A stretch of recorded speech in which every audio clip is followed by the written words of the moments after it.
တယ်လို့သူကဆိုလာစဉ်ပလဲလေးရေဆိုရာကမာကောင်းလေးတွေရဲ့မျက်ရည်ပဲခင်ဒါကြောင့်နာပဲလေမဆွဲစမ်းမနဲ့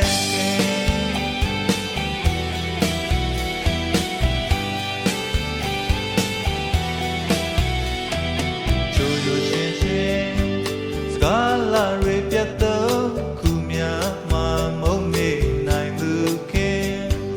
မောင်မြရဲ့ရေပင်ခင်စင်မြန်လို့ရပလဲရွှေစင်